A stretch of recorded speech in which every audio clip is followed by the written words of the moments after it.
재작년에 코로나 터진 이후 부동산 투자를 엄청나게 유도를 했죠. 특히 청년층한테 영끌이나 벼락거지 이런 기사들이 많이 떴죠. 기사부터 하나 보고 가실게요. 벼락거지, 집 못 산 사람들만 벼락거지 됐다. 소처럼 일했는데 벼락거지. 벼락거지 된 30대. 벼락거지란 말이 빈번하게 등장했고 주거 불안감 이야기하고 있는데요. 실질적으로 서러운 벼락거지 무주택자입니다. 이런 말 쓸 정도로 유행어로 만들고서 그런 인식을 만들어줬죠. 그런데 잘 생각해 봅시다. 내가 거주용으로 집을 샀다고 해봅시다. 한 6억짜리 집을 샀어요. 얘가 한 12억까지 올랐다고 쳐봅시다. 그런데요, 요거를 팔고 집을 다시 산다 라고 생각을 했을 때 나는 계속 거주를 해야 되니까, 그러면요, 얘가 12억까지 올랐을 때 보통은 갈아타기로 상급지 진출을 하든가 돈을 모아놓지 않고 그대로 잘 거주했으면은 돈을 모을 수가 없는 사람이라면, 예를 들어 영끌족들처럼 그대로 거주.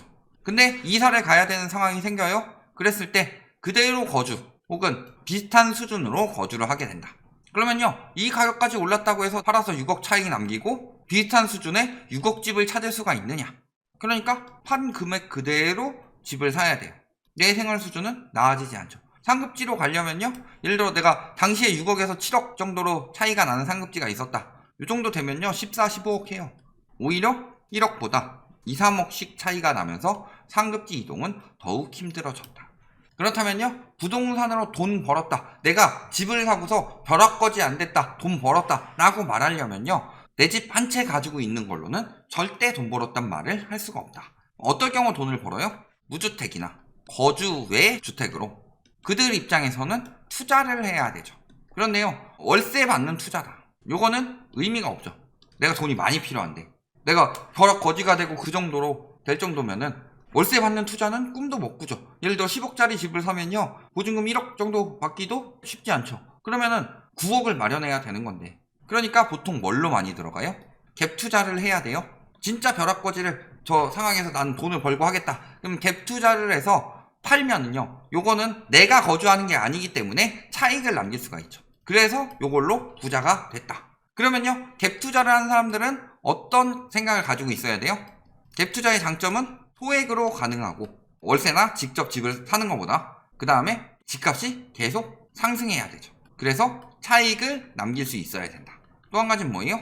전세도 계속 올라가야 된다. 그래야지 요 소액이 유지가 된다. 지금 벼락거지 이야기를 하면서 계속 했지만 사실은 영끌에서 내 집 마련한 사람들은 여전히 벼락거지예요. 집값이 떨어지면 진짜 개벼락거지 되는 거고, 집값이 올라갔다고 해서 자산은 늘어났지만 실질적으로 내 입장에서는 남는 게 없었다. 그런 식으로 유도를 해서 그러면은 진짜로 하는 인간들은 갭 투기를 했겠죠.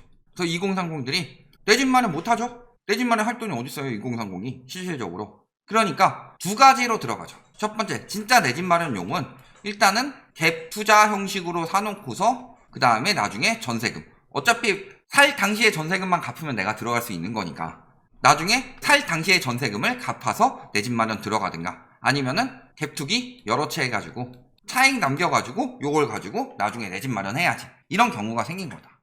문제는 8월 전세 대란 이야기가 많았죠. 그러면 갭 투기에서는 전세가가 올라가는 것만큼 호재가 없더라. 예를 들어서 10억짜리 집을 샀는데요, 얘가 전세가 8억이었어요. 그럼 내 돈이 2억이 필요했죠. 그런데 매매가는 안 오르더라도 전세가가 올랐다. 그래서 전세가가 9억으로 올랐다. 그러면요, 갭이 1억으로 줄어들죠. 그랬을 때 같은 갭 수준으로 가격이 올라간다 하면은 다시 2억으로 늘어나면서 9억에 갭 2억. 나랑 똑같이 2억을 가지고 있는 사람이 내 것을 1억 더 비싸게 사줄 상황이 되는 거죠. 그게 아니더라도 1억으로 줄었고 가격이 안 오르더라도, 그러면은 여기 2억 했다가 졸지에 1억이 생겼어요? 그러면은 9억에 1억 갭짜리 한 채 더 사서 2주택으로 기회를 노려볼 수도 있겠죠.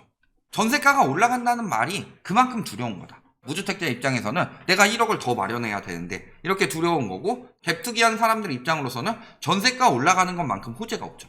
그래서 8월에 전세 대란 난다고 언론에서 그렇게 떠들어댄 이유가 뭐예요? 갭 투기꾼들 팔지 말고 집값 올라갈 거다, 지금 잠시 떨어지더라도 전세가가 올라가면 너는 충분히 더 버틸 수 있고 충분히 더 비싸게 팔 수 있다. 그리고 무주택자들은 전세가 올라가니까 지금이라도 빨리 집 사라, 이 여론을 만들기 위해서 전세 대란 이야기를 계속했죠. 그러니까 지금 월세 대란 이야기를 하고 있어요. 실질적으로 월세 대란이야 지금도 막 폭등한다고 말하는 유튜버들 있어요. 특히 그 가장 유명한 그 인간 있죠? 그런 인간들 아직 임대차 3법이 전세 대란이 아니라 이제 월세 대란의 형식으로 나타났다. 개소리 집어치우고 그럴 거면 통계 들고 와라. 저희 통계 다 갖고 왔죠? 자, 전세가 상승률이 이렇게 올라가다가 이렇게 떨어져서 상승률이 지금 마이너스가 됐어요. 그랬을 때 월세가 상승률은 어떻게 되느냐? 이렇게 좀 덜하게 따라가다가 떨어지는 것도 덜 떨어져서 이렇게 되고 있는 거예요. 그런데 지금 누적된 것 때문에 지금 올라갔다고 느끼는데요. 요거는 그 전에 2년 동안의 저금리의 여파가 아직도 나오니까 보증금이 올라간 게 월세로 환산해서 월세 가격이 많이 올라간 것처럼 언론에서 떠들고 있지만요. 실질적으로 지금이 월세가 올라가는 분위기냐? 그렇진 않다는 거죠. 근데 왜 지금 자꾸 월세 대란 이야기를 하느냐? 월세 대란 이야기를 하는 건요. 이유는 한 가지밖에 없어요. 월세 대란 일어나서 사람들 힘들다. 이건 다 임대차법 때문이다. 임대차법이 문제이기 때문에 임대차법을 폐지해라. 임대차법을 폐지하게 되면 어떻게 되죠? 전세가를 올리기 좋아진다. 그러니까 뭣도 모르는 인간들 아니면은 갭투기꾼들이 전세가 올리라고 하려고 지금 이 얘기 하는 거다. 지금 아까 이야기한 월세 대란 이야기 하는 인간도요. 지금 몇 채 가지고 있을지 모르지만 예전에 30채 가지고 있는 갭투기꾼이었죠. 그 사람이 왜 그런 월세 대란 이야기를 하느냐? 지가 갭투기했기 때문에. 그러니까 통계가 이렇게 나와서 저희는 막 통계해가지고 월세 상승률이 지금 많이 줄어들고 있다. 전세 상승률 줄어드는 시기에 월세 상승률이 같이 줄어들고 있고 이게 금리가 올라가면 올라갈수록 하락 추세로 갈 수밖에 없다. 이런 이야기를 하고 있음에도 불구하고 전세 수요가 월세 갔으니까 월세는 계속 오를 거임. 이런 식으로 뇌피셜만 짓거리고 있는 거다. 그런데 전세 대란이 안 나고 있고 오히려 역전세 대란이 나고 있죠. 그러면서 갭투기꾼들이 무너지고 있다. 전세값이 무조건 오를 수밖에 없다더니 전문가라는 사람들 말 하나 믿을 게 없어요. 나이트하우스는 맨날 틀린다. 집값 올라간다는 유튜버들 다 맞는다. 그분들 말이 맞죠. 나 돈 벌게 해줬고 그분들 말이 옳습니다. 라고 생각했는데 결과 어떻게 됐어요? 그들은 임대차법 때문이라고 했고 저희는 금리 때문이라고 했습니다. 그런데 결과 어떻게 됐죠? 금리 올라가니까 귀신같이 전세가 떨어지죠. 2022년에 그들은 공급 부족 이야기를 하면서 전세가 더 칠 거라고 이야기를 했죠. 8월 임대차법 2년 맞물리는 거에다가 공급 부족까지 더해지면서 전세가는 폭등을 할 것이다. 올해 다 이렇게 예측을 했어요. 다 지금 와서 말 바꾸고 있어요. 변한 건 아무것도 없어요. 입주가 갑자기 늘어날 수는 없죠. 다 저희가 말한 대로 되고 있죠. 전세 대란 없었고 오히려 역전세 대란 난다. 역전세 대란 나고 있잖아요. 전문가란 말들 믿을 거 못 된다. 전문가라고 기사에서 이런 전문가들이라고 하고 저희는 뭐라 그래요? 한낱 유튜버, 폭락론자 이렇게 이야기를 했죠. 그래서 그 전문가란 인간들은 전문성이 없어요. 한낱 폭락론자인 저희보다 전문성이 없다. 왜? 그래프가 나오고 통계가 다 나오고 있는데 그 통계는 거짓말을 하지 않죠? 세계 3대 거짓말, 새빨간 거짓말, 통계. 이 이야기는요, 통계를 가지고 거짓말을 하기 위해서 유리한 부분만 따다 쓰기 때문이다. 그래서 예전에 모 유튜버, 이제는 잘 보이지도 않고 막 헛소리나 짓거려대고 있는 유튜버 하나 있는데 그 인간이 예전에 통계를 지 유리한 데만 잘라갖고 와가지고 저희가 그 부분 계속 이야기를 했잖아요. 그러니까 저희는 통계를 다 보여드리기 때문에 문제가 될 수가 없다. 그러면서 8월부터 전세값이 오르면서 갭 투자하기 좋은 시절이라고 했었는데 유튜버들이. 저 인간들 무슨 전문가들이야. 저희가 얘기했잖아요. 핵심은 금리라고. 그래서 임대차 3법이 시행되기 이전부터 전세가가 폭등을 했고 전세가가 폭등을 했기 때문에 임대차 3법을 했는데 그중에서 항목이 신규 전세에 대한 항목이 들어가 있지 않았기 때문에 신규 전세만 폭등세를 이어간 거고 그대로 갱신되는 수요들은 오히려 안정이 됐다. 근데 임대차법 때문에 올랐다. 통계가 5월부터 올랐는데 다 거짓이라는 거죠. 그러니까 결국에는 그 말 믿고 통계도 안 보고 양쪽 말 다 안 들어보고 믿고 싶은 대로만 믿고 듣고 싶은 대로만 들은 사람들이 이렇게 되는 거다. 그러면서 갭투기뿐만이 아니에요. 분양권 투기 마찬가지죠. 갭투기가 무너지면요 집값이 떨어지죠. 그러면은 분양권 투기도 마찬가지예요. 이제 집을 못 사니까 분양권도 못 사요. 잔금 내기가 힘든데. 그러니까 분양 지금 마이너스 빚 쏟아지고 있죠. 그러니까 부동산 투자한 인간들은 부동산 무조건 올라요. 무조건 수익 나고 무조건 올라요. 다 망하고 있는 거죠. 청약 경쟁률 여기까지 떨어지니까 미분양도 남아 죽겠는데 누가 피를 주고 사냐. 산 사람들도 분양권 팔아야지 이런 생각하고 샀다가 미분양 늘어나면서 내가 더 싸게 팔지 않으면 경쟁력이 없는데 그러니까 마이너스 B가 나오는 거예요. 그런데도 미분양은 아파트 아니고 도생이기 때문에 미분양이 빽 되고 있는 거죠. 언제는 도생이 더 뜬다며. 마찬가지예요. 아파트는 안 날 것 같아요? 아파트도 나요. 마이너스 P 이야기하니까 오피스텔 이야기 안 할 수가 없겠죠? 오피스텔은 원래 월세 주고 하는 수익형 부동산의 개념이 컸는데 어느 순간부터 오피스텔이 차익 얻는 게 돼버렸어요. 아파트는 그게 가능해요. 왜냐면 아파트는 집값이 떨어지더라도 버티고 30년 뒤에는 재건축 아파트 되니까 그때는 다시 시세에 올릴 수 있으니까. 근데 오피스텔은 그게 안 돼요. 평수에 비해서 가지고 있는 대지 지분이 거의 없다. 아파트는 이따만한 데다가 건폐율 20% 정도로 올리는데 오피스텔은요 요만한 데다가 건폐율 한 80% 정도 되고 용적률은 비슷하게 올려요. 더 높게 올려요. 당연히 내 대지 지분 없지. 그런데 그게 비싸게 팔리고 차익이 남겠어요? 상식적으로? 그러니까 마이너스 피해도 안 풀리는 거예요. 그런데 작년에 계속 뭐라고 그랬어요? 오피스텔 아파트 인기 지수, 주거용 오피스텔 인기, 오피스텔 인기 1인 1인 가구 60% 육박하니까 소형 주거용 오피스텔 인기, 이 지읒들을 하고 있었다. 그런데 지금 시들시들 미분양 사례 속출 다 속은 거예요. 건설사들 오피스텔 비싸게 분양 완판시키기 위해서 한 이야기들, 그리고 그 중간에 껴가지고 팔아쳐먹는 업자들 돈 많이 벌어 쳐먹는 동안에 속아가지고 오피스텔 분양받고 비싸게 산 사람들은 다 망했다. 매매 거래 역대 최소. 오피스텔도 안 팔려요. 이제 상가로 가볼까요? 수익형 부동산. 수익형 부동산은 주거용 부동산보다 금리 영향을 더 크게 받을 수밖에 없다고 그랬죠. 그런데 상가 매매 가격 역대 최고 수준이래요. 근데 수익률은 떨어지죠? 당연히 가격이 올라가면 수익률은 떨어져요. 그런데 가격이 올라가는 거 왜? 첫 번째, 가격이 올라가요? 그러면 이게 호재냐? 아니죠. 상가 입장에서는 수익률이 떨어져요. 올라가면 올라갈수록. 그러면 수익률을 높일 수 있는 호재들이 있을 때 상가 가격이 올라가야 되는데, 지금 유동성만 엄청 퍼 늘려가지고 가격을 올렸기 때문에 수익률은 당연히 떨어지죠. 그런데 유동성을 풀면서 무슨 일이 생겼어요? 코로나 사태 때문에 유동성이 늘어났죠. 자영업자들이 무너지죠. 붕괴만 내요? 그 다음에 또 뭐 있어요?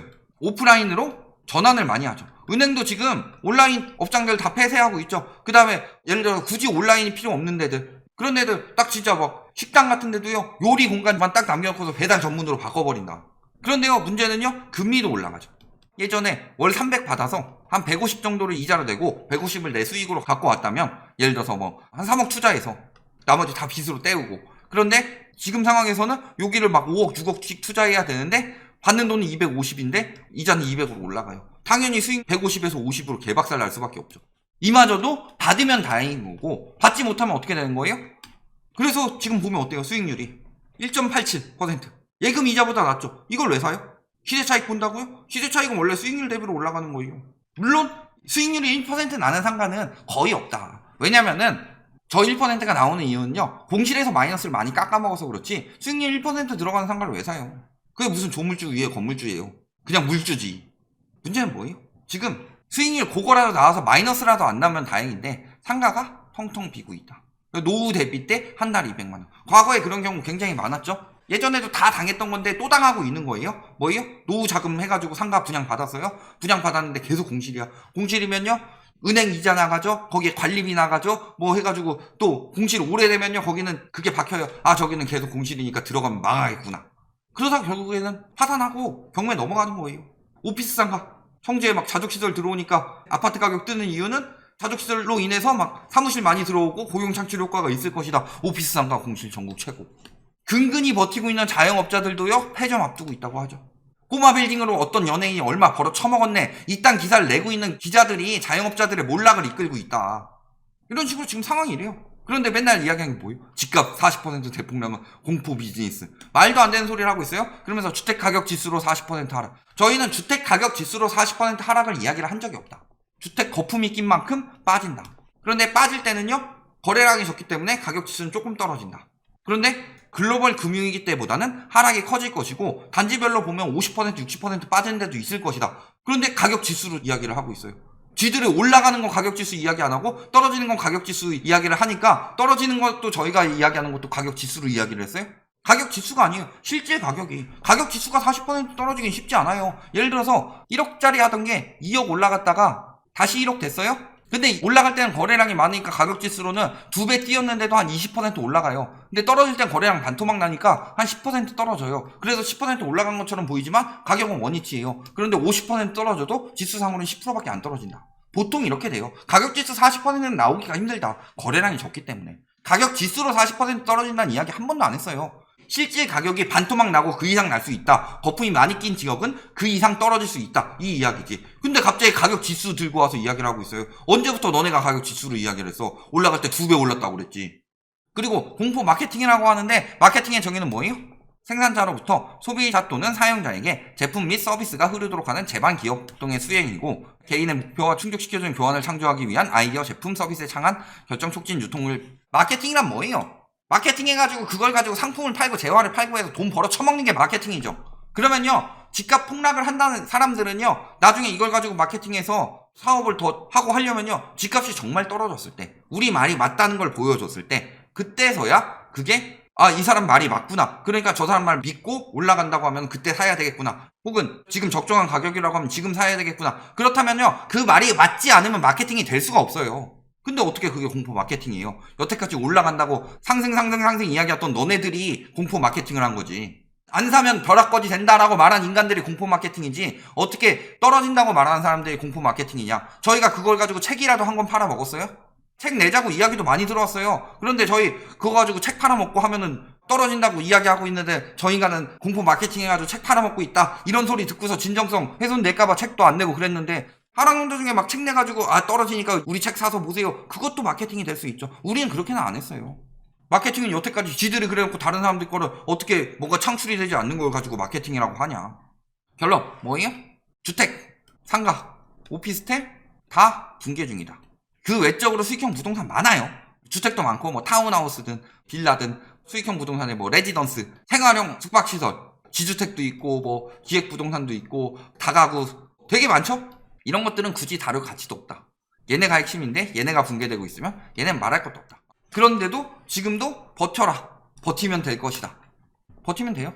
지금도 버티기 힘든데 그들이 망해가는 동안 빨아먹는 인간들이 벌어 처먹으려고 폭락은 없다 마케팅이고, 올라갈 때는 공포 수요 마케팅을 했던 거고, 그렇게 당하지 말아라 라고 이야기를 하고 있는 거다. 여기까지 말씀드리겠습니다.